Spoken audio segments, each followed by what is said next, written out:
Hey YouTube, what's going on? Torsar here with another sports talk video. Today I wanted to make a video about the Tampa Bay Buccaneers and if they're done. I think a lot of people today, after that Antonio Brown thing, might be writing them off. As crazy as that might sound, considering who their QB is. Now, yesterday I made a video about AB losing his damn mind and hoping that that's not actually, the literal case.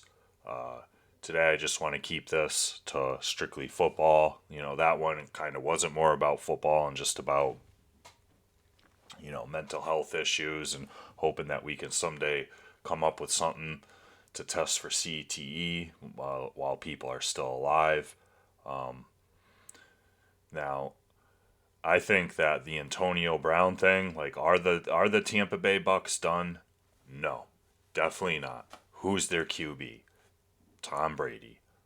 If there's one man in sports you don't bet against, it's Tom Brady. Also, were they that really heavily dependent on Antonio Brown? Yes, Brady loved throwing to him. He got a lot of targets, and considering how good Chris Godwin is and Mike Evans is, it was kind of shocking sometimes to see how many targets he got. Like, Brady was acting sometimes like AB. I mean, he came back to that game last week and got, what, 15 targets? Now, the reason I say they're not done, I'll show you right here, is they've shown the capability to beat playoff teams without him. So you look at their season record, this whole stretch of games they played without Antonio Brown. Now you see on here, there's two playoff teams. Well, the Colts are probably going to be a playoff team. They are currently, and they have to play the Jags next week. If they can beat the Jaguars, then they're going to be in the playoffs. If you don't win that game, you don't deserve to be in the playoffs. Plain and simple. The Bills, they're in the playoffs. A lot of people are high on them. A lot of people were high on the Colts. Right now everyone would probably be naming the Bengals or the Tennessee Titans, considering they have the one seed, as the biggest threats to the Chiefs in the AFC. But as of last week, a lot of people were saying the Colts were probably the second best team in the AFC. That doesn't change just because you have one loss to another team that's also trying to get in the playoffs and has been a decent team all year in the Raiders, right? And I don't think anyone can deny the Bills are a decent to very good team. They're going to be in the playoffs no matter what. And these are two teams they beat. Now I know these are AFC teams, but they're very comparable. Like the Colts, they're you could compare them to the San Francisco 49ers. Same thing with the Buffalo Bills. I'm sure there's an equal comparison in the NFC. Maybe again like a team like the Cardinals, who have good young mobile QBs, rely on their defense a lot. These are playoff teams they beat without AB. Now, the thing that concerns me more and that makes the AB thing kind of actually have some credence to them being done is the fact that they lost Chris Godwin. All right, if they hadn't have lost Chris Godwin, the Antonio Brown thing would just be like, all right, get out of here. You could see Chris Godwin; he was having a spectacular season before he went down with a season-ending injury, and that's going to be one he's going to miss the playoffs. He's probably going to miss at least half of next season. All right, so that was a devastating injury for them. And I mean, in an old school 14 game season, he already had 1,103 yards and 98 receptions. That is a great season for a wide receiver. And he did it in an old school season. All right. Mike Evans, he's been doing all right this year. He's very injury prone. He's had some issues this year, but he's played in all but one of their games. So he's going to have to be their go-to wide receiver. They still got Fournette. They still got Ronald Jones. They still have the three tight ends, Gronk, Cameron Brate, O.J. Howard. They're going to have to figure something out. Byron Leftwich, Tom Brady. But who believes that they won't? I think it's more concerning that they only have one game left to do it, and then they're going to have to figure it out in the playoffs. But I'm not going to bet against them. I don't think they're done. They could still make a deep run in the playoffs, if not get back to the Super Bowl. Obviously, their chances of doing that have taken a hit, but I'm not gonna bet against Tom Brady. They still. I think it's more of the fact that their defense isn't playing like they did last year. But I mean, they have all the same guys, so I just don't see why this team can't come back together. And still, I mean, you see all these guys that have missed time this year. Antoine Winfield only played in 12 games. Levante David. Let's see, who else was I just looking at? JPP missed some games. So they've had an up and down year as far as injuries go. Now, they're not the type of team that's been so devastated with injuries that I think it starts to become kind of an excuse, you know.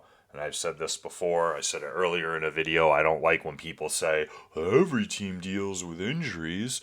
No, they don't all deal with injuries the same way. There's some seasons where, you know, teams just have more injuries. That's just the way it is. Look at the Ravens this year. Look at what happened to their running back core before the season even started. Look at what happened. Look at their cornerbacks now. John Harbaugh is going for 2-point conversions just to avoid going into overtime because they don't even have cornerbacks left, and they're playing with a JV defense, JV cornerbacks, as Rex Ryan called them the other day. These guys are just decimated, and it's when it happens to a position group. It's one thing if like you have an injury here, an injury there, but like look at Patrick Mahomes last year in the Super Bowl. Look what happened to his O-line, and then he's in the Super Bowl running for his life. So the fact that New England, Tampa Bay, God damn it, Tom Brady, why'd you have to leave there? The fact that Tampa Bay still has all these skill position players, you know, like I said, yeah, Antonio Brown, it's crazy. I don't know what came over him. It's was reported. It just doesn't make sense because at first it was reported that he got benched, and that's why he threw that fit, which you could kind of see that because especially since he seems so money centric with all these people he's constantly like feeling are overcharging him, like that Cook, and he didn't want to pay him, and that was just over like $10,000 or whatever it was. So you could see if like, oh, AB, you're not going back in the game and you're not going to get your bonuses, but apparently like they were trying to get him to go back in the game. I don't know if it was something with his ankle injury or what was going on. He's probably never going to play in the NFL again. He's age 33. I actually thought he was a little younger. I thought he was 31 or 32, and I already thought he was done.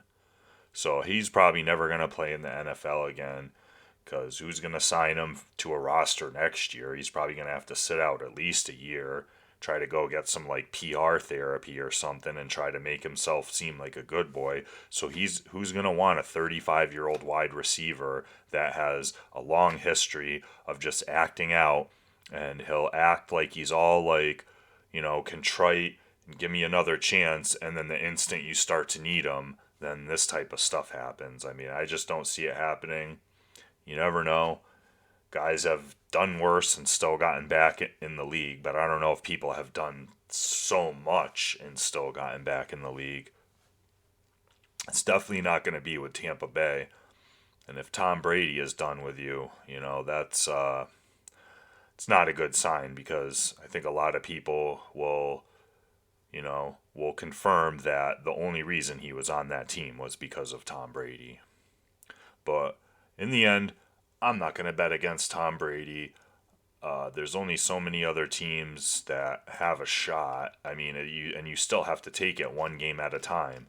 The one thing that might be concerning is if New Orleans actually still makes the playoffs and the Bucs have to go up against them, despite not really having an NFL QB.